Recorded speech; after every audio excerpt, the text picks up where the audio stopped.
Ratusan emak-emak rela antri dan saling dorong demi mendapatkan sembako murah bersubsidi di kantor Kecamatan Talo, Makassar, Sulawesi Selatan. Diduga kericuhan dipicu lantaran sejumlah warga tidak mendapatkan paket sembako yang murah meski sudah memiliki kupon.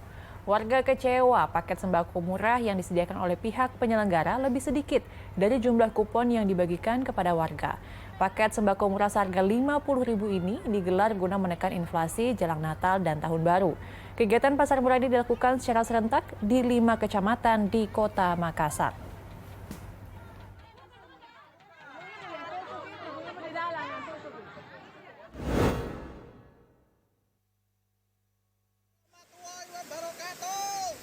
Untuk warga Sukolilo yang di bawah, mulai hati-hati.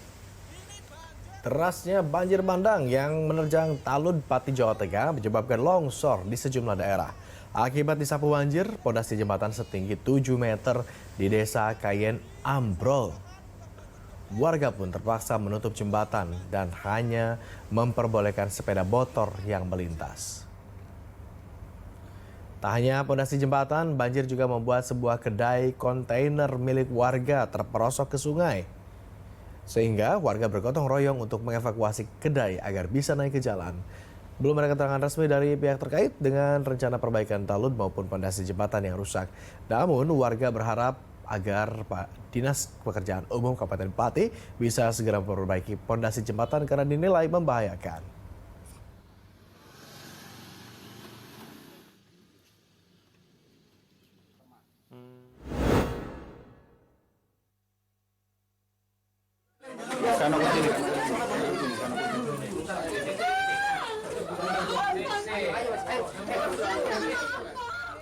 Seorang ibu menangis histeris mengetahui kerabatnya yang lansia tewas dengan kondisi bersimbah darah di kepala dan tangannya. Penemuan jenazah pria lansia ini sempat membuat gempar warga di Jalan Manggar, Kelurahan Gebang, Kecamatan Patrang, Jember, Jawa Timur. Pasalnya, jenazah korban ditemukan warga yang tengah melintas di depan rumah dan terlihat adanya ceceran darah di depan pintu. Polisi yang memeriksa TKP langsung mendalami penyebab kematian dan membawa jasad korban untuk keperluan otopsi.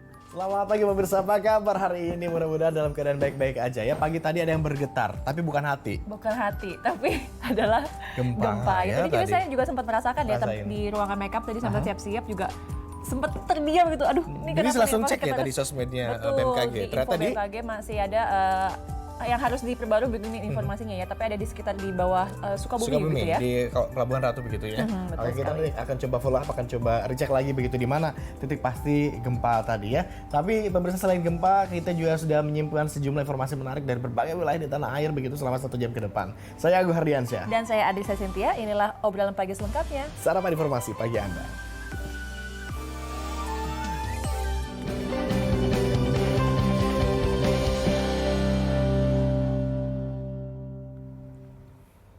Kita ke informasi pertama, pemirsa. Kita awali obrolan pagi dengan informasi soal seorang kakek berusia 70 tahun begitu yang menyerang pegawai Kejaksaan Negeri Purwakarta dengan senjata tajam. Nah, akibat ulahnya ini, sang kakek dilaporkan ke polisi dan juga ditetapkan sebagai tersangka.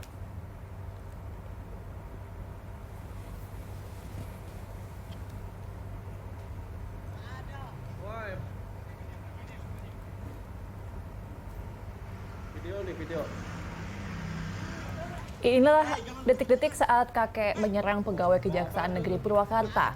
Dari video amatir warga, tampak keduanya cekcok di depan Kejari Purwakarta.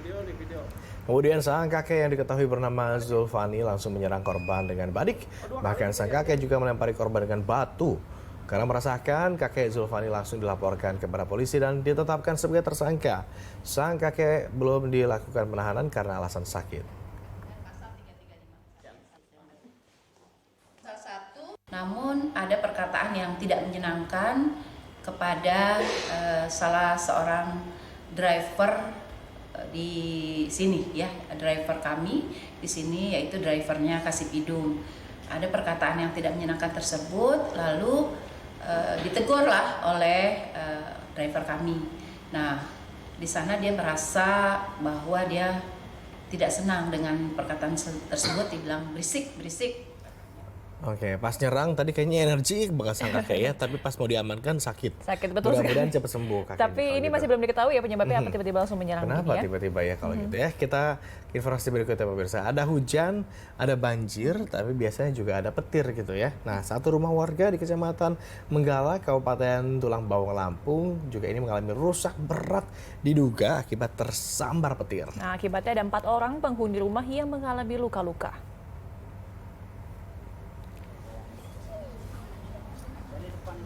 Rumah milik Denny Pangeran, warga Kelurahan Ujung Gunung, Kecamatan Menggala, Kabupaten Tulang Bawang, Lampung, ini nyaris rata dengan tanah.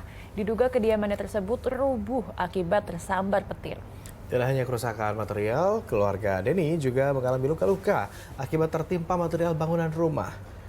Beserta istri dan 2 orang buah hatinya, saat ini ia tengah menjalani perawatan medis di RSUD Manggala, Tulang Bawang.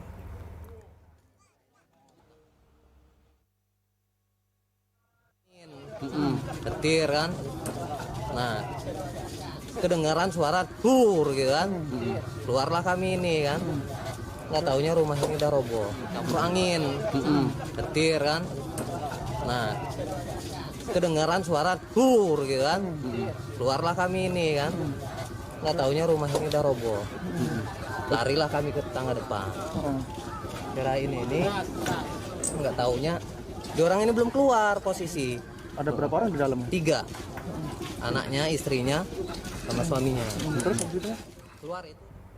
Iya, tapi bisa sekuat itu ya serangan dari Kebayang petir ya kagetnya di dalam rumah, mungkin lagi Betul duduk-duduk sekali. tenang-tenang aja Tapi tiba-tiba biasanya keluar, kan gitu. di gedung tinggi gitu ya biasanya kalau petir. Tapi ini di rumah yang biasa begitu Oke, bisa menyerang. kita nanti coba cari tahu lagi teorinya seperti apa begitu ya. Kalau enggak, biasanya ada objek datar semua, tiba-tiba ada yang satu berdiri begitu. Mungkin ya, Itu betul kena sekali. kayak di sawah kita sering temukan begitu ya, ada yang seperti itu.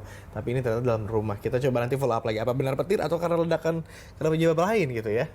Nah, berikutnya pemirsa di informasi, saya mau coba awal informasi ini dari peribahasa dulu. Ada yang Peribahasa apa nyebut katanya keledai itu jatuh ke lubang 2 kali, ke lubang berkali-kali. Tapi yang ini bukan keledai, ini adalah artis Amarzoni yang ternyata lagi-lagi mesti berurusan dengan polisi. Untuk ketiga kalinya, mantan pemain sinetron tersebut tersangkut kasus narkoba. Nah, ya nih Amazoni ditangkap dan juga ditangkap begitu ya oleh Satuan Reserse Narkoba di sebuah apartemen di wilayah Serpong, Tangerang Selatan pada malam tadi.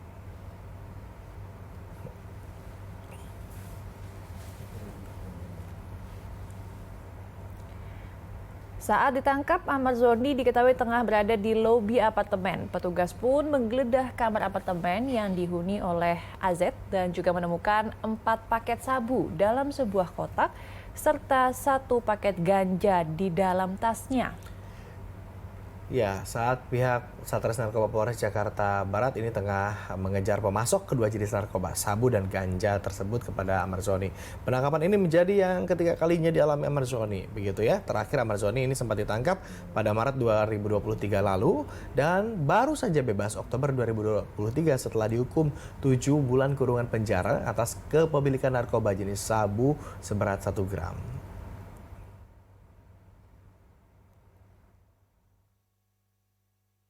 Serpong, Tangerang Selatan di sebuah apartemen dan kami amankan beberapa, ada 2 jenis narkotika yang terdapat di apartemen tersebut.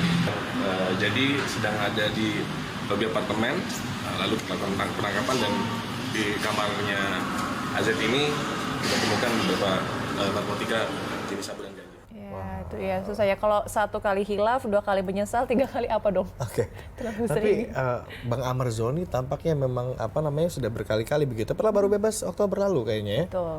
Nah, kita ke informasi berikutnya pemirsa. Ini ada yang diduga terlilit utang. Ternyata satu keluarga di Desa Saptorenggo, Kabupaten Malang, Jawa Timur justru nekat bunuh diri di rumahnya sendiri. Waduh, nah ini ibu dan juga anaknya ditemukan dalam keadaan yang meninggal, sementara sang ayah masih hidup dan segera dilarikan ke rumah sakit. Namun sayang, sang ayah juga akhirnya meninggal dunia dalam perjalanan.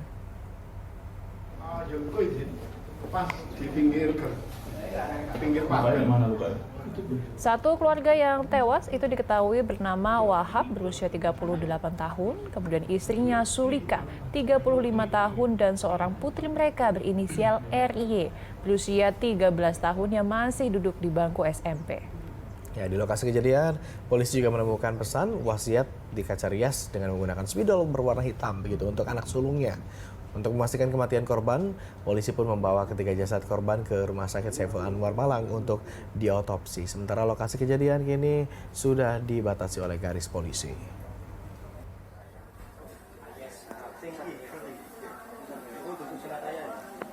Yang kita dapatkan setelah kita memeriksa 7 saksi tersebut, kami duga sementara dikarenakan motif adanya hutang piutang dari Bapak W. Jadi di TKP, pada saat olah TKP, tim menemukan adanya tulisan menggunakan spidol hitam yang bertuliskan, kalau saya tiru, kakak jaga diri, papa, mama, adik pergi dulu, nurut uti, ikong, tante, dan om. Belajar yang baik, uang papa mama untuk pemakaman jadi satu. Love you kakak, mama.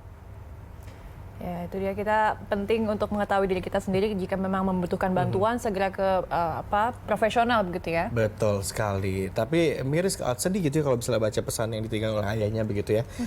Kakak gitu, ayah, bunda dan adik pergi dulu begitu.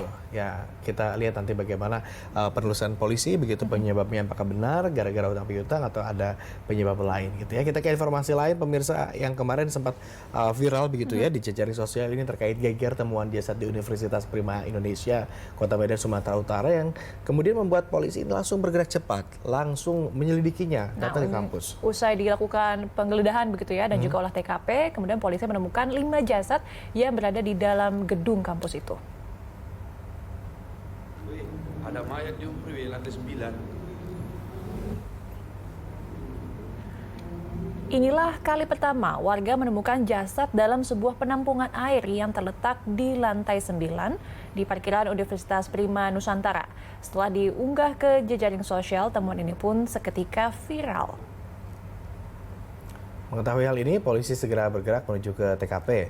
Namun saat tiba di kampus Unpri, pihak kepolisian sempat dihalang-halangi untuk melakukan penggeledahan.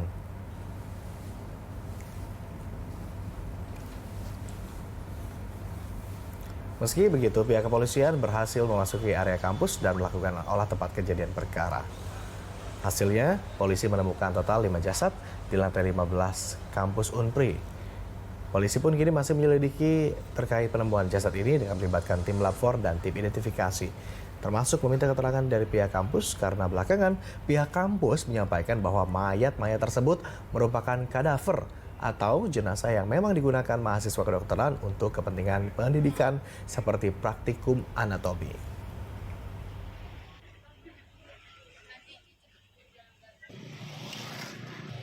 Sudah datang, Bu? Ya, kita mau ke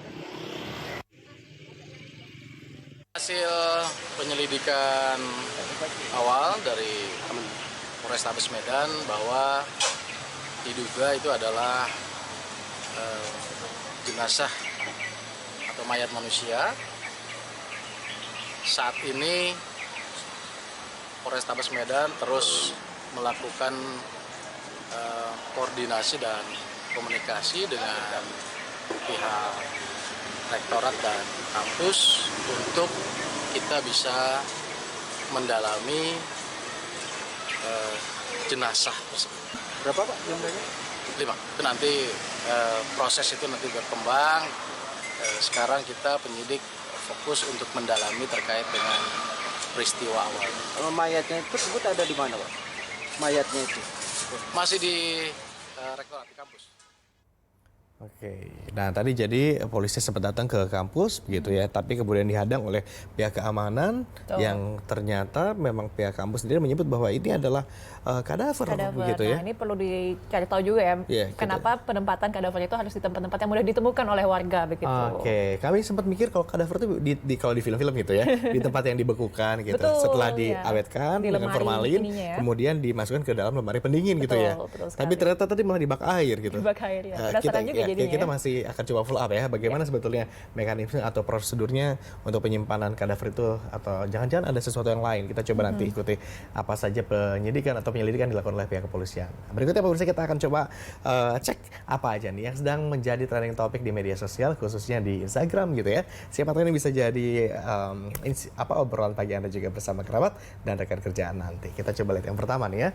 Pertama ada tagar nggak ada akhlak. Waduh, ini tagar ini kemudian menjadi perbincangan begitu ya, lantaran video ini yang menunjukkan bocah-bocah dengan sengaja menghalau bapak-bapak pengendara sepeda. Waduh, walhasil ini karena gagal menghindar, bapak-bapak ini pun kemudian jadi jatuh gitu ya. Waduh, ini benar-benar nggak ada akhlak ini. Meski si bapak-bapaknya ini kayak ketawa-ketawa gitu ya, kelihatannya begitu. Tapi hal ini tentu nggak patut dicontoh gitu ya, nggak boleh ini. Udah tahu jatuh bukannya ditolong gitu, tapi malahnya pada lari begitu. Tapi kita tetap positive thinking aja gitu ya.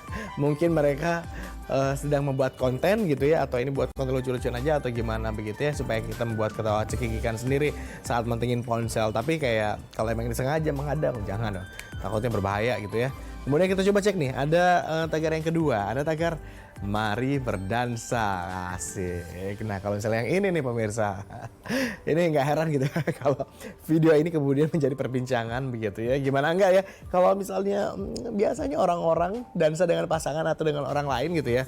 Nah ini ada yang dansa petugas bangunan gitu, tukang bangunan justru dansa dengan troli. Waduh, mungkin bagi tukang bangunan ini menganggap troli pengangkut pasir ini kayak rekan terbaik gitu ya. Asik diajak dansa. Selai abis ini kayaknya. Waduh, dansa dengan troli aja happy gitu ya. Apalagi kalau dansanya dengan orang beneran ya, dengan pasangan sendiri ya. Mungkin happy banget ini kayaknya. Kita coba lihat ya pemirsa, tagar terakhir ya. Kita lihat ada tagar es batu panggang. Es batu kalau dipanggang gitu ya. Ini tagar ini membuat kita mungkin mengenyerikan dahi begitu ya, langsung mengkerut tuh. Apa itu es batu panggang? Nah, akhir-akhir ini pemirsa medsos ini sedang dibanjiri dengan kontes es batu panggang gitu ya. Tren ini terjadi di Cina karena ada salah satunya di kota Changsha, provinsi Hunan, di mana bongkahan es ini dimasak layaknya daging panggang. Waduh, lengkap dengan bumbu barbeque. Jadi nggak kebayang gimana rasanya ya. Es udah dingin-dingin terus dipanggang. Es batu panggang rasa barbeque berarti namanya, atau gimana jajanannya ya? Itu tadi pemirsa 3 trending topik yang jadi pilihan redaksi obrolan pagi, yang juga mungkin bisa jadi obrolan pagi Anda juga nanti ya, dengan rekan kerja dan juga kerabat.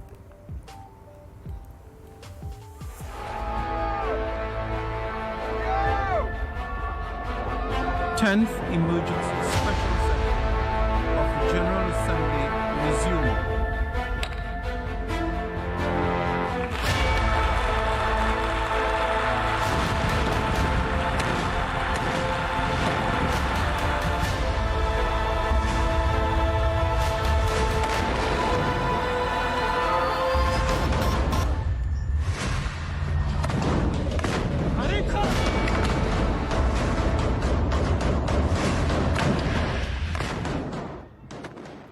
Ya pemirsa, Israel meledakan sebuah sekolah milik PBB di Gaza. Miris sekali begitu ya, karena penyerangan itu menambah daftar fasilitas PBB di Gaza yang hancur atau rusak akibat serangan militer Israel.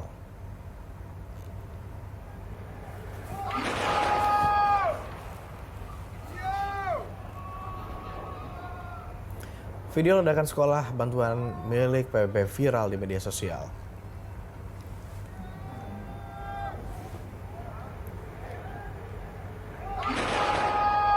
Ironisnya militer Israel justru tertawa melihat sekolah yang seketika hancur ini. Melihat kondisi ini sehingga menambah daftar jumlah fasilitas di Gaza Utara yang rusak akibat sasaran militer Israel. Bahkan beberapa fasilitas mengalami penyerangan lebih dari sekali. Sebelumnya PBB telah menegaskan setiap fasilitas seharusnya dilindungi dan jauh dari bahaya. Melihat kondisi ini dipastikan telah terjadi pelanggaran hukum kemanusiaan. PBB juga menyebut bahwa semua aturan perang telah dilanggar oleh militer Israel.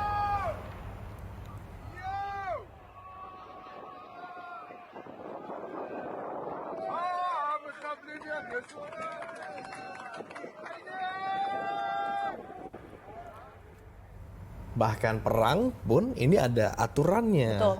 ada tata caranya mungkin dan ternyata Israel diketahui sudah melanggar Aturan begitu itu. ya. Karena sudah ada rumah sakit, sekolah juga yang sudah diledakkan begitu ya. Mana tempat-tempat itu memang harus dilindungi seperti itu. Betul. Ini terlebih lagi fasilitas yang sudah dibangun oleh PBB begitu yang jadi serangan. Tapi herannya PBB kan kemarin juga sudah menyampaikan untuk resolusi gencatan senjata begitu ya, ada lebih dari 100 negara yang sudah setuju dengan gencatan senjata. Tapi kemudian Amerika menggunakan vetonya begitu untuk membatalkan resolusi itu. Kita tahu serangan demi serangan pemirsa terus dilakukan militer Israel ke wilayah Rafah, Gaza Selatan, Palestina itu ya. Ya, betul sekali. Dan serangan udara Israel ini nih semakin menewaskan setidaknya ada 8 warga sipil dan melukai 15 orang termasuk anak-anak.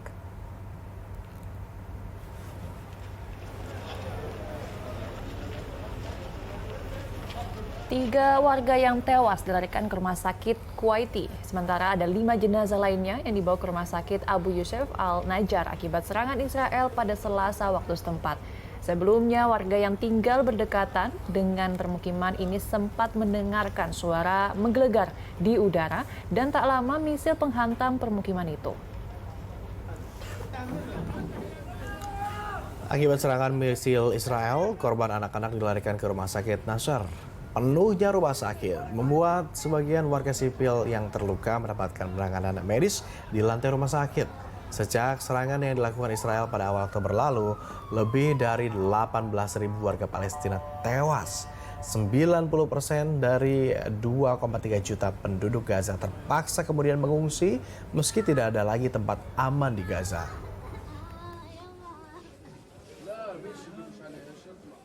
صوت قصف رهيب غبرة ودمار ورماد. صرت أنا جارهم هنا جنبهم البيت، طلعت من الدار في عجيراني اللي هنا مجروح ومتصاوب. عندك عيلة 2 3 4 5 6 7 8 دور راحت، في كل دار 5 عائلات، ما لا يقل عن 40 عيلة. هذا اللي صار، كل جيراننا وحبايبنا واصحابنا راحوا بغمضة عين. Membingungkan gitu, nyebelin gitu ya kalau misalnya kita ngamatin beritanya, soalnya kan dulu dari utara katanya disuruh geser semua, suruh ngungsi ke selatan gitu, karena utaranya mau digempur katanya.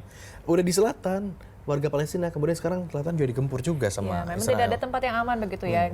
Jadi sebenarnya tujuannya apa ini? Apakah mau memerangi Hamas, begitu Israel atau seperti apa? Karena kenyataannya sampai sekarang Israel juga jarang merilis begitu ya. Mana Hamas yang mereka cari-cari? Sudah 2 bulan dan nggak ketemu. Malah ada 18.000 warga sipil begitu yang justru yang jadi korbannya gitu ya. Sementara itu pemirsa, kalau misalnya kita cermati lagi, Majelis Umum PBB ini juga telah menyepakati resolusi tuntutan gencatan senjata di jalur Gaza ya. Sempat kita bahas tadi sedikit begitu, di mana kesepakatan tersebut diketuk palu setelah lebih dari 100 negara mendukung resolusi gencatan senjata.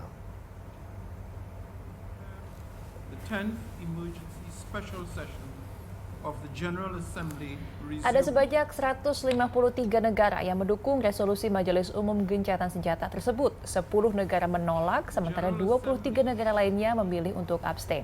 2 dari 10 negara yang menolak yakni Amerika Serikat dan Israel. Kesepakatan ini diambil berdasarkan hasil voting pada Selasa waktu setempat.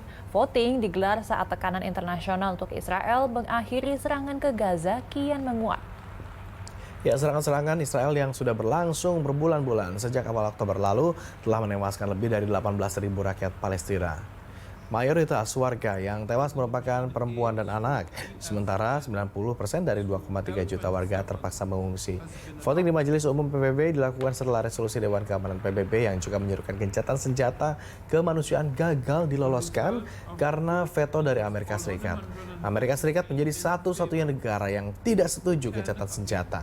Kegagalan resolusi dari Dewan Keamanan PBB membuat Sekretaris Jenderal Antonio Guterres mengambil langkah luar biasa dengan menggunakan pasal 99 Piagam PBB yang mana terakhir kali pasal ini digunakan yaitu pada tahun 1971.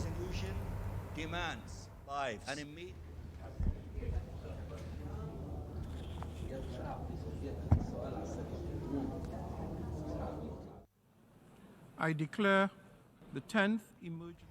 Kita coba amati nanti ya, piagam atau pasal 99 piagam PBB ini apakah akan menjadi jurus jitu untuk PBB menghentikan agresi atau serangan Israel di Gaza. Ya, jadi tidak hanya gencatan aja ya, tapi harus diselesaikan ataupun dihentikan seluruh serangan dari Israel ini kepada Gaza. Oke. Ya, pemirsa, kita coba kembali menimpa warga Gaza begitu ya di tengah perang ini dengan keterbatasan yang ada. Kemudian ini para pengungsi di Jabaliyah direndam banjir. Oke. Nih, ya. Hujan dengan intensitas tinggi begitu ya sempat mengguyur kawasan Jabaliyah sehingga menyebabkan banjir. Nah, selain ancaman serangan tentara Israel, kini akhirnya warga Gaza juga dihantui sejumlah potensi penyakit akibat banjir.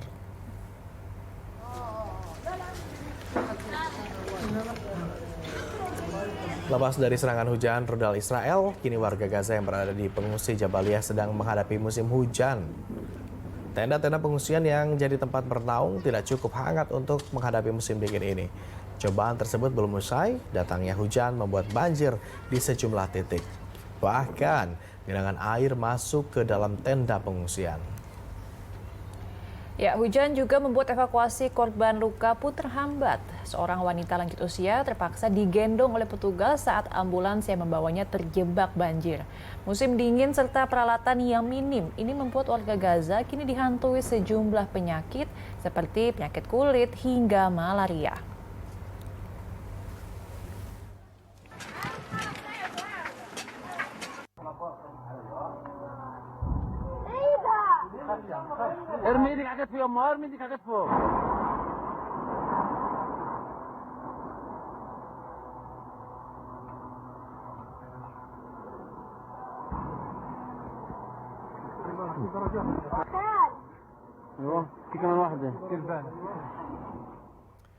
Mudah-mudahan apa yang terjadi di Gaza ini bisa segera tertangani begitu ya. Kemarin hujannya hujan rudal, sekarang hujannya hujan beneran air gitu ya. Semoga bantuan-bantuan juga tetap datang ya dan tidak ada penyakit yang lebih menyebar lagi. Oke, dan dunia juga tidak diam sekarang, harusnya kembali terus mendesak begitu Israel maupun juga mendesak Amerika untuk menghentikan agresinya di wilayah Gaza Palestina ya. Usai jeda pemirsa, kita masih akan kembali dengan jumlah informasi menarik lainnya. Jadi tetaplah bersama kami ya di Obrolan Pagi, sarapan informasi bagi Anda.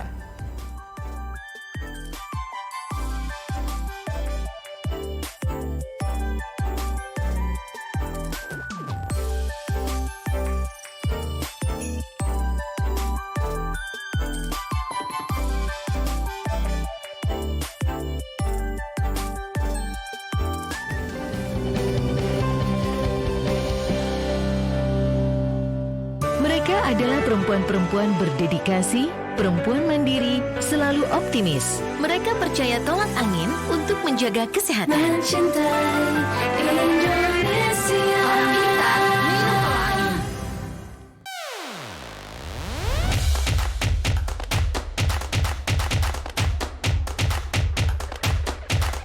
Jangan lewatkan People Choice setiap hari pukul 11.30 waktu Indonesia Barat hanya di PTV. Memasak menjadi mudah bersama dengan Enders.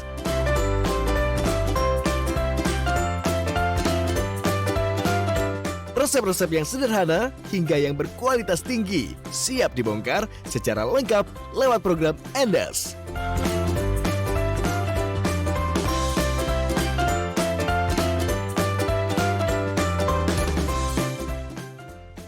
Enders, Senin sampai Jumat di BTV. Bu, Tania. Halo Ibu Narsi, ini Tania. Saya mau bicarakan hal penting tentang Aryo. Ada apa ya Mbak? Saya tadi nggak sengaja mau pembicaraan Tante Wika dengan Dino Bu tentang Mas Aryo. Aryo? Iya, mereka mau menjebak Mas Aryo dan saya yakin Robi juga ikut terlibat di dalamnya. Titipan Ilahi setiap hari jam 2 siang hanya di BTV. Episode hari ini. Kalau gue masih muda, gue nekat cari apa aja, gue deketin Freddy. Pokoknya gue korbanin apa aja. Kayak lo, kagak berani.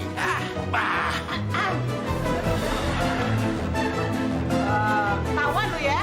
Hah? Saksikan serial komedi Multivision Suami-suami takut istri setiap hari hanya di BTV.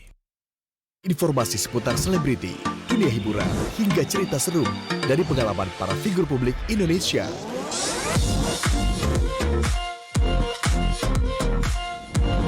Dibahas dengan ringan dan lengkap lewat cuplikan video dari para figur publik. Saksikan Figur Publik setiap Senin sampai Jumat pukul 8.30 waktu Indonesia Barat hanya di BTV.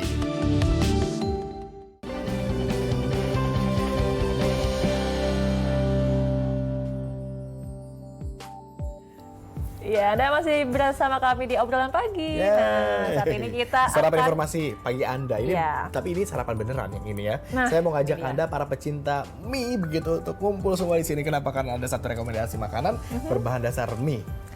Unik nih uminya, karena Kenapa? mie-nya bukan seperti mie biasanya. Mie-nya ini ditaruh atau disimpan, disajikan begitu ya, di dalam batok kelapa. Waduh. Wah. Dan kelapa mudanya itu juga katanya jadi toppingnya. Jadi toppingnya begitu. Waduh, seru banget ya. Kita lihat deh gimana nih dari Indramayu, Jawa Barat.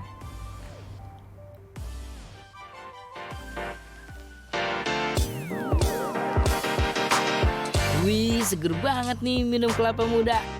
Apalagi saat cuaca lagi panas ya. Mantap. Tapi kok minumnya pakai sumpit segala sih? Oh alah, ternyata si masnya lagi makan mie ayam toh. Jadi hampir tertipu saya. Hehehe. Eits, jangan heran gitu dong. Menu mie ayam atau bakso kelapa ini memang ada kok di salah satu kedai di Jalan Cimanuk Barat, Kecamatan Sindang, Kabupaten Indramayu, Jawa Barat. Selain unik, cita rasa mie ayam atau bakso ini lebih gurih dan agak asam karena terdapat tambahan daging buah kelapa. Bagi yang suka makan pedas, boleh loh ditambahin sambal. Rasanya dijamin memanjakan lidah penikmatnya. Mie ayam kelapa enak, rasanya enak, terus ada agak sedikit aroma kelapanya juga enak gitu kan. Kebetulan kelapanya juga kelapa dari Dugan ya, jadi nggak keras gitu, enak di lidah gitu, enak rasanya. Nggak ngilangin rasa mie ayam ya? Enggak, masih tetap sajiannya juga, memang rasanya juga masih tetap, rasa mie ayamnya masih terasa gitu. Terus kalau di sini tuh ada yang tampil bedanya tuh pakai kelapa mangkoknya tuh. Jadi baksonya tuh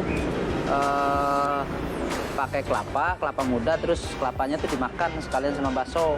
Jadi rasanya tuh lebih gurih, lebih sedap lah. Terus airnya itu diminum sama buat minumnya, pengganti buat minumnya. Bakso kelapa ini dibanderol mulai Rp22.000 hingga Rp30.000 per porsi. Dalam sehari, kedai ini bisa menghabiskan 30 hingga 300 butir kelapa setiap hari loh. Bagaimana? Penasaran dengan rasa bakso atau mie ayam kelapa ini? Jika sedang di Indramayu, nggak ada salahnya Anda mencoba sajian unik ini. Chandra Kurnia, Indramayu, Jawa Barat.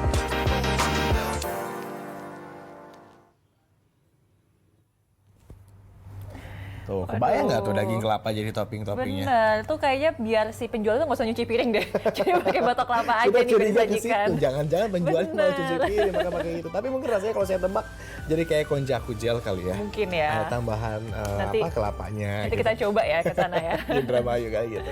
Berikutnya pemirsa, kita ajak Anda untuk olahraga gitu. Kalau habis makan kita bakar kalori dan olahraga. Tapi olahraga ini olahraga yang sangat mengasihkan karena kita akan berasa seperti melayang. Waduh, Cie. seperti terbang gitu ya. Seperti terbang di angkasa. angan-angan. Di angan-angan.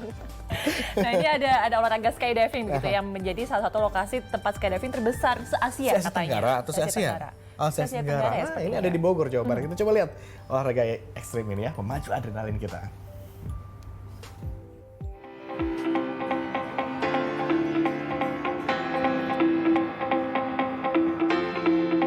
Naik, turun, naik lagi, turun lagi. Wah, seru banget sih bisa melayang-layang begitu. Ya gini deh suasana latihan para atlet skydiver di lokasi skydiving terbesar se-ASEAN.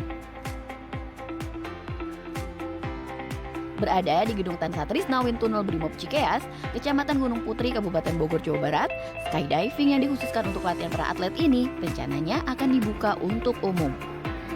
Wah, jadi nggak sabar nih merasakan sensasi terbang sekelas atlet.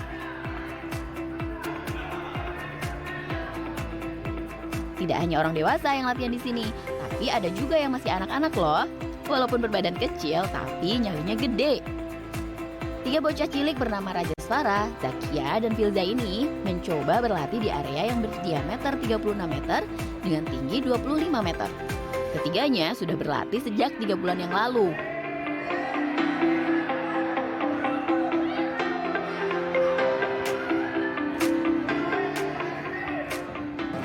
Apa serunya sih dibanding olahraga lainnya?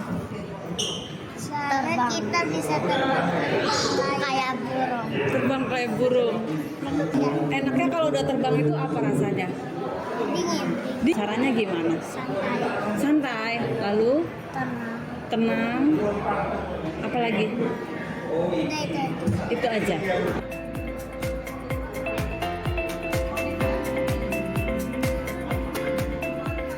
Skydiving ini sudah banyak membentuk atlet-atlet potensial di bidang cabang olahraga terjun payung baru yang siap terjun dalam perlombaan internasional. Biasanya, untuk dapat mahir dalam olahraga ini, seseorang harus latihan secara rutin selama 3 bulan. Desi Wahyuni, Bogor, Jawa Barat.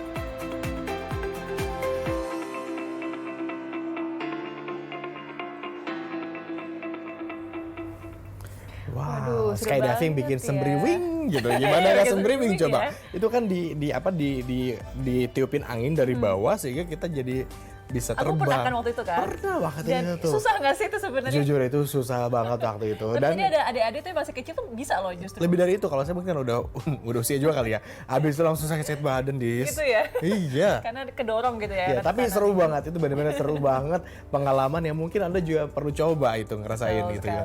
Nah, selanjutnya nih pemirsa nih, kita akan kembali memberikan informasi soal kuliner nih.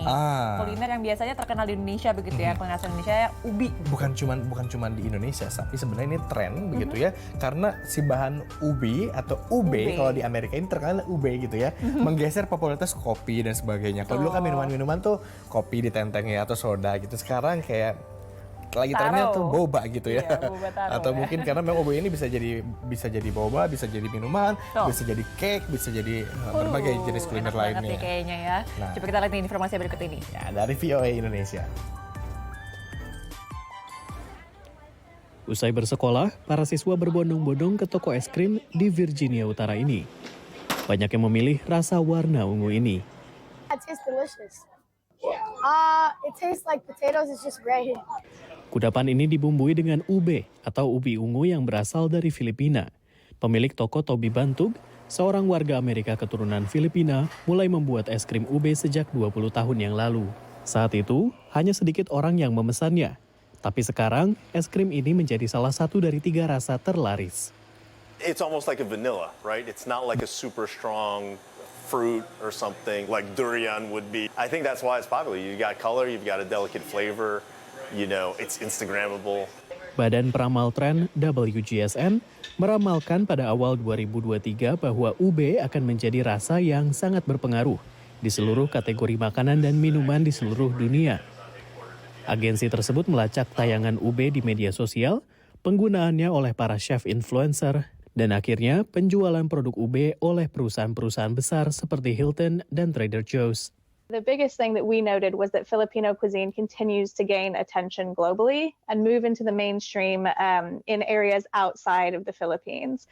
Biasa disajikan dalam hidangan manis, tetapi koki Filipina Amerika seperti Paolo Dungka menggunakan ube untuk makanan gurih seperti roti hamburger dan roti lapis. I just feel like food evolves, you know, through a lens of a Filipino American. You know, I think everything evolves with where you're from, where you're at, or the ingredients you're available to. Chef Julie Cortez tiba di AS dari Filipina pada tahun 2018. Tantangannya adalah membujuk anggota keluarganya sendiri untuk mencicipi kreasi ube-nya. Some of them are like, this is like, we're not used to this. It's weird. But like, after that, they finish the whole dish. Ini menjadi bukti bahwa ubi ungu Filipina alias Pinoy akan terus bertahan. Popularitas ube di Amerika Serikat tidak terbatas pada kuliner Filipina saja, namun juga merambah ke kuliner Asia yang lebih luas, seperti boba tea dengan cita rasa ube yang saya dapatkan dari sebuah restoran sushi ini. Dan memang toko-toko dan restoran makanan Asia ikut menikmati keuntungan dari meningkatnya popularitas UB di Amerika Serikat. Dari Arlington, Virginia, Rio Tuasikal dan tim VOA.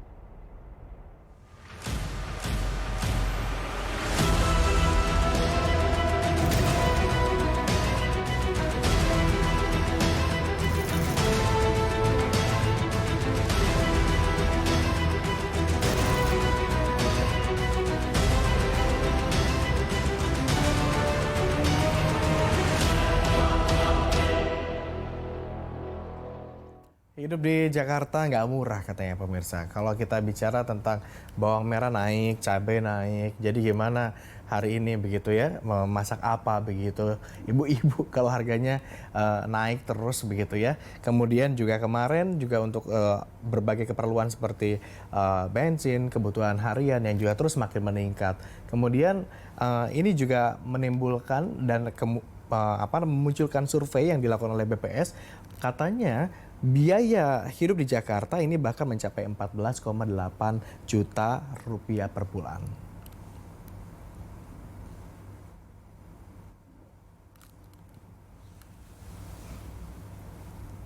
Ya, berdasarkan survei yang dilakukan oleh BPS, biaya hidup di Jakarta merupakan yang tertinggi hingga 14,8 juta rupiah per bulan.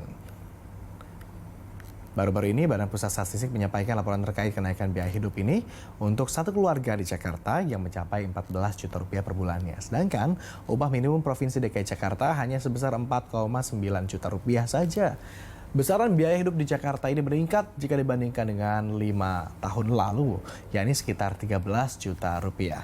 Selama 5 tahun terakhir terjadi perubahan pola konsumsi di masyarakat, terutama di Jakarta. Salah satunya penyebabnya adalah meningkatnya penggunaan teknologi.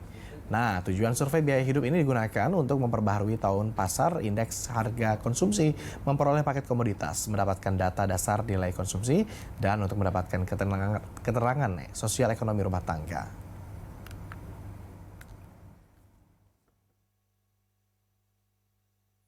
Latar belakang dari penyelenggaraan survei biaya hidup ini adalah untuk menangkap perubahan pola konsumsi masyarakat. Jadi saat ini kita sama-sama rasakan ya, dengan berbagai perkembangan yang ada, maka pola konsumsi masyarakat itu juga berubah ya. Kita rasakan misalkan perubahan teknologi komunikasi di mana saat ini berkembang sangat pesat, sehingga saat ini smartphone itu tidak hanya difungsikan sebagai alat komunikasi, tetapi juga difungsikan untuk menjalankan bisnis ataupun untuk mencari informasi secara digital, sehingga pada akhirnya kebutuhan masyarakat pun juga akan berubah. Ya. Kalau kita terlihat bahwa terjadi perbedaan jumlah komoditas yang terpilih dari. Nah, pemirsa, menanggapi hasil survei biaya hidup untuk satu keluarga di Jakarta yang semakin meningkat, begitu bagaimana tanggapan warga dan berapa banyak juga biaya hidup rata-rata warga Jakarta berdasarkan stok Popula Tim Liputan Universe. Berikut ini. Bulan sendiri sih aku masih di kisaran 3 juta sih, karena aku masih mahasiswa juga. Iya. Mungkin kalau pendapat dari aku sendiri 15 juta mungkin aja bisa, karena memang di Jakarta, khusus Jakarta Pusat, Jakarta Selatan, tempat kayak untuk hangout itu lebih mahal sih daripada di tempat-tempat kayak Jakarta Barat, karena kampus aku sendiri di Jakarta Barat nih, itu aku bilang relatif lebih murah sih daripada ke pusat atau selatan gitu. Kira-kira mungkin aku lebih buat ke family sih, karena udah bayar kayak payback karena udah bayarin aku kampus sih, seperti kayak gitu. Sekitar 5 jutaan. Menurut saya sih tergantung kebutuhannya juga, karena kan di sini kan kebutuhannya mungkin ada yang lebih ya kan, apalagi di Jakarta. Harga-harganya juga lebih mahal. Jadi menurut saya itu balance sih sama yang tinggal di sini. Paling biaya pokok hidup, terus. Oke, ada banyak pengeluarannya begitu ya, bukan hanya kebutuhan harian, tetapi juga mungkin cicilan dan sebagainya begitu ya. Tapi untuk mengetahui mengapa biaya hidup di Jakarta ini bisa semahal itu, kita segera terhubung secara virtual dengan financial planner, ada Mbak Olivia Luis. Selamat pagi, Mbak Olive. Thank you Mbak Olive udah mau gabung bareng kita di obrolan pagi. Mbak Olive, kalau kita lihat begitu ya, survei biaya hidup dari BPS 2022 2023 ini katanya di Jakarta bakal mencapai 14,8 juta rupiah per bulan. Padahal kita tahu UMP di Jakarta ini cuma 4 jutaan aja begitu. Kalau ternyata biaya hidupnya yang berdasarkan survei begitu ya, kebutuhannya sebegitu besar tapi penghasilannya UMP-nya aja hanya di kisaran 4 jutaan rupiah saja, apa yang bisa kita cermati dari hal ini? Oke, mungkin saya disclaimer dulu ya untuk meluruskan segala asumsi yang beredar di masyarakat gitu ya, membandingkan UMP dengan data survei yang dilakukan BPS. Jadi yang dilakukan BPS ini menghitung biaya hidup 14 juta itu adalah pengeluaran rumah tangga ya, jadi bukan per orang. Sedangkan kalau UMP itu sendiri kan dihitungnya dari angka kebutuhan hidup layak per orang. Jadi memang kalau namanya angka kehidupan layak untuk per orang, maka UMP itu memang cocoknya adalah dipakai untuk sendiri. Kalau misalnya punya pasangan dan juga punya anak, memang membutuhkan biaya yang lebih dari UMP rata-rata masyarakat. Nah, kalau menurut saya pribadi, kesejahteraan masyarakat itu sebenarnya nggak hanya bergantung dari biaya pengeluaran yang disebutkan oleh BPS ya, karena pengeluaran sendiri harus berbanding dengan pendapatan dari orang tersebut. Oke, jadi ternyata survei itu adalah biaya pengeluaran per keluarga begitu, sedangkan UMP kan per orang. Seandainya kita join income nih, suami istri dua-duanya kerja, misal di atas UMP sedikit aja, misal 5 juta, 10 juta tuh untuk Jakarta, tetap kurang itu gimana ya? Berarti ini warga Jakarta begitu khususnya memang harus lebih jeli untuk menimbang-nimbang mana prioritas pengeluaran atau seperti apa? Betul Mas Agung, jadi memang kalau dibilang ya kalau anaknya sampai 2 tapi berdua ini baik suami dan istri bekerja joint income 10 juta tuh memang untuk hidup di Jakarta ya bisa saja mepet, belum lagi karena ada cicilan. Untuk itu memang setiap keluarga harus memprioritaskan mana pengeluaran memang yang untuk kebutuhan dan juga sering mana pengeluaran yang sering tapi sebenarnya nggak penting-penting banget. Itu dulu sih yang harus dipahami. Yang sering terjadi apalagi di Jakarta godaannya kan banyak ya, nongkrong di tempat-tempat fancy gitu ya. Atau mungkin dia beli barang-barang kebutuhan tersier gitu, gadget, gawai segala macam. Tapi ini Mbak Olive, kalau kita bicara tentang peningkatan biaya hidup ini, apakah ini juga bisa menjadi tolak ukur begitu bahwa meningkatnya kesejahteraan masyarakat di ibu kota begitu? Apakah artinya masyarakat juga ini sekarang sudah lebih sejahtera karena pengeluarannya itu ternyata sudah sampai 14 juta lebih? Oke, sebenarnya untuk jawab hal ini ya, pertama kita harus tahu dulu definisi dari hidup sejahtera itu apa sih. Jadi tentu bila dilihat dari piramida keuangan sendiri ya, fondasi dari sejahtera itu adalah ketika pendapatan kita bisa menutupi pengeluaran mulai dari kebutuhan pokok, yaitu sandang, pangan, papan, dilanjutkan ke tingkat selanjutnya, yaitu rasa aman dari gangguan finansial yang mungkin saja bisa terjadi dengan memiliki proteksi seperti dana darurat atau asuransi kesehatan atau minimal banget deh punya BPJS gitu ya. Lalu ketika dua fondasi ini terpenuhi, berikutnya orang bisa dikatakan sejahtera itu ketika seseorang ini bisa menyisihkan uang untuk mencapai masa depan mereka. Biasanya disebut financial goals gitu ya, entah itu dana pendidikan atau dana pensiun. Tapi bila ditanya apakah pengeluaran seseorang yang udah besar udah pasti sejahtera? Nah, yang bisa saya jabarkan tadi bisa tercapai atau tidak gitu kan? Jawabannya belum tentu, karena tidak menutup kemungkinan nih Mas Agung. Banyak pengeluaran masyarakat itu dibiayai oleh sistem kredit. Atau bahkan lebih besar daripada tiang. Jadi kalau mau ngomongin kesejahteraan, ya nggak hanya cuma lihat dari sisi pengeluarannya aja, tapi juga harus lihat dari pendapatannya. Tapi is it going to be a good things kalau kita lakukan pembiayaan dengan cara kredit? Tergantung. Kalau saya rasa kalau untuk sesuatu yang produktif, ibaratnya rumah ya, karena memang untuk tempat tinggal, untuk masyarakat kita memang kalau untuk beli cash itu kan sedikit kesulitan ya. Tapi kalau untuk sesuatu yang konsumtif, tentu tidak bagus gitu. Kalau pengeluarannya bukan untuk sesuatu yang bisa memberikan rasa aman atau melindungi mereka dari potensi gangguan finansial di kemudian hari, maka sebenarnya berapapun pengeluarannya belum tentu jadi sejahtera. Contoh kalau seseorang nih, ada orang pengeluarannya di atas rata-rata pengeluaran masyarakat Jakarta, tapi pengeluarannya sebenarnya habisnya buat gaya hidup, entah itu nongkrong atau yang lain lah, maka belum tentu loh bisa dikatakan sejahtera. Atau buat langganan-langganan nonton video berbayar dan segala macam gitu ya?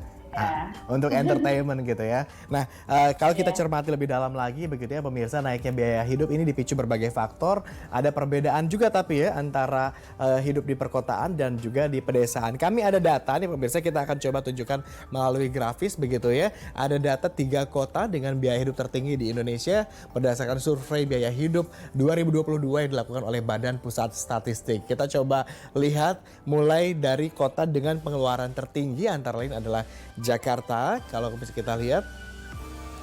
Kemudian juga Bekasi dan kota Surabaya dengan kisaran biaya hidup ini antara 14 juta hingga 13 juta rupiah per bulan untuk satu keluarga gitu ya.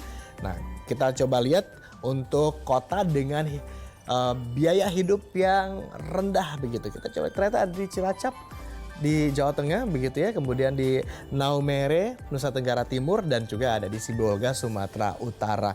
Dengan kisaran biaya hidup ini antara 5,3 juta hingga 5,6 juta rupiah per bulannya. BPS juga mengeluarkan nih beberapa item komoditas atau barang-barang yang barang-barang belanjaan gitu ya, yang kemungkinan ini menjadikan biaya hidup ini semakin tinggi begitu. Tadi sempat disinggung juga oleh Mbak Olive begitu ya. Di antaranya adalah tarif MRT, LRT, transportasi begitu ya. Kemudian ada CCTV ya. Ini karena banyak rumah tangga yang menggunakan teknologi ini juga untuk memantau kondisi rumah tampaknya ya. Kemudian ada gas bumi begitu, water heater juga, kemudian ada masker dan sanitizer serta peralatan rokok elektronik. Waduh, rokok elektronik ini masuk. Saya coba kembali ke Mbak Olive kalau gitu. Mbak Olive, melihat statistik tadi, salah satu penyebab gaya hidup di Jakarta tinggi ini adalah meningkatnya konsumsi dan belanja komoditas makanan dan minuman di restoran. Tadi sempat kita singgung dari grafis, termasuk untuk informasi, komunikasi, dan jasa keuangan serta pendidikan begitu ya. Gimana pola perhitungan konsumsi yang tepat pada suatu komoditas tertentu begitu, sehingga memang orang belanja komoditas yang sama secara merata begitu. Ya. Jadi sebenarnya kembali ke hukum ekonomi dasar ya, supply demand. Artinya kalau masyarakat taraf hidupnya golongan A, mereka butuh sekolah yang internasional, maka tinggal dilihat lagi berapa banyak sekolah yang ada di kawasan tersebut gitu untuk memenuhi kebutuhan mereka. Kalau demandnya terhadap sekolah jenis tersebut banyak, ya wajar aja kalau harganya naik. Itu harus digarisbawahi ya. Survei BPS tersebut kan ini angka rata-rata, jadi nggak bisa dipukul rata untuk semua golongan masyarakat dan juga semua jenis komoditas. Untuk golongan kelas bawah memang biasanya prioritas utama mereka pengeluarannya itu untuk memenuhi kebutuhan hidup dasar, di mana ya hampir 100% pendapatan mereka akan dipakai untuk memenuhi sandang dan pakan dan pangan. Sedangkan kelas menengah itu selain bisa memenuhi kebutuhan hidup, sandang, pangan, pakan, juga biasanya pengeluarannya itu berfokus untuk menikmati segala bentuk entertainment atau hiburan seperti pergi ke mall, terus hiburan dan sebagainya. Nah kalau kelas menengah itu memang pembagian dari pengeluarannya itu mereka udah nggak mikirin lagi tentang biaya kebutuhan pokok, karena biasanya kebutuhan pokoknya itu hanya menyumbang tidak lebih dari 50% pendapatan mereka. Jadi yang mereka pertimbangin udah kenyamanan dan juga kualitas. Sehingga wajar bila kelas atas itu mempertimbangkan kualitas baik dari segi apapun, mulai dari kualitas sandang pangan papan hingga kesehatan, pendidikan, alat transportasi dan juga hiburannya. Oke, Mbak Olive, thank you so much for the insight. Obrolan pagi ini inspiratif banget. Kita juga bisa jadi lebih berhati-hati begitu tadi ya untuk memilah atau membeli atau konsumsi sesuai dengan kebutuhan kita. Nanti kita ngobrol-ngobrol lagi di waktu yang lebih luang. Makasih banyak Mbak Olive sudah bergabung bersama kami di obrolan pagi. Bicara soal gaya hidup begitu ya, biaya hidup yang mahal juga di ibu kota pemirsa. Salah satu faktornya ternyata juga merupakan harga-harga pangan yang tinggi. Harga cabai aja kalau misalnya kita pantau begitu ya, pernah ada setara dengan harga daging. Lebih dari Rp120.000 per kilogramnya gitu ya. Lalu gimana harga sembako hari ini? Kita coba langsung pantau begitu bagaimana harga-harga di pasaran bersama reporter B-Universe ada Andrea Hosana dan juru kamera Yulisa Febiola di Pasar Kebayoran Lama, Jakarta Selatan. Andrea. Pagi Andrea, udah rame kayak di pasar nih ya pagi-pagi. Gimana harga sembako hari ini?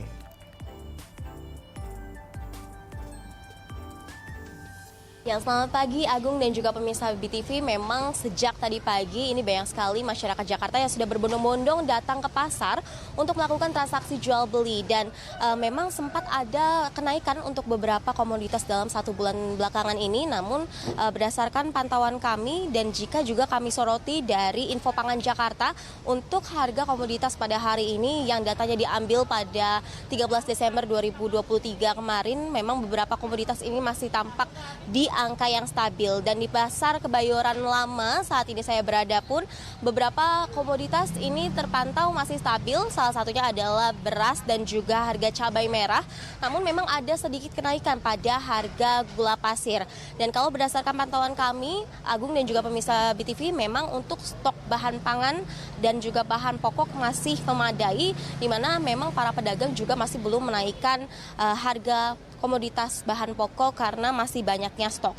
Dan yang berarti dapat kami laporkan tadi memang ada kenaikan pada pada harga gula, dan dapat kami jelaskan bahwa tadi kami juga sempat berbincang kepada beberapa pedagang untuk harga beras ini masih tergolong dalam yang pertama, maksud kami untuk harga cabai masih dalam keadaan yang terpantau normal, di mana untuk harga cabai merah keriting pada hari ini masih mencapai harga Rp90.000 per kilonya. Sementara untuk harga cabai merah besar ini sebesar Rp120.000 per kilonya. Sementara untuk harga beras ini masih di harga Rp11.000 untuk harga beras pulen. Sementara untuk harga beras perah memang ini lebih mahal dibandingkan dengan harga beras pulen yang mencapai Rp13.000. Namun angka untuk harga cabai merah dan juga harga beras ini masih terpantau dalam angka yang stabil, Agung. Sementara itu terjadi kenaikan untuk harga gula pasir, di mana untuk harga gula pasir ini berkisar yang sebelumnya normalnya Rp16.000 naik sebesar Rp2.000 menjadi Rp18.000 per kilogramnya, Agung dan juga pemirsa. Dan kami juga tadi berbincang kepada para pedagang di sini dan mereka mengatakan bahwa beberapa komoditi ini masih dalam keadaan yang normal karena stok di pasar masih banyak dan juga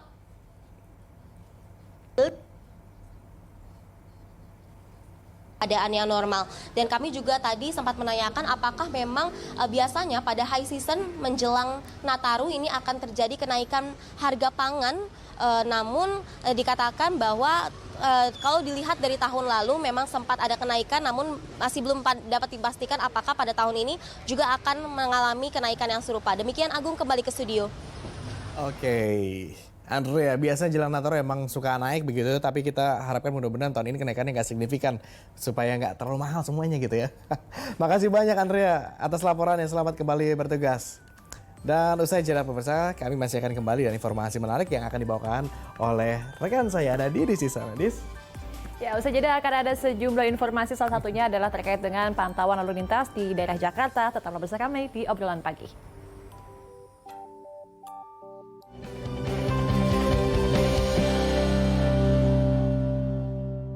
Mitsubishi X-Force. Breathe the new adventure.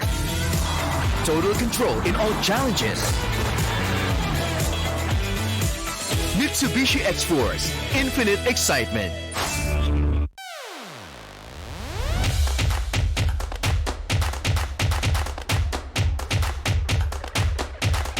Jangan lewatkan People Choice setiap hari pukul 11.30 waktu Indonesia Barat hanya di PTV.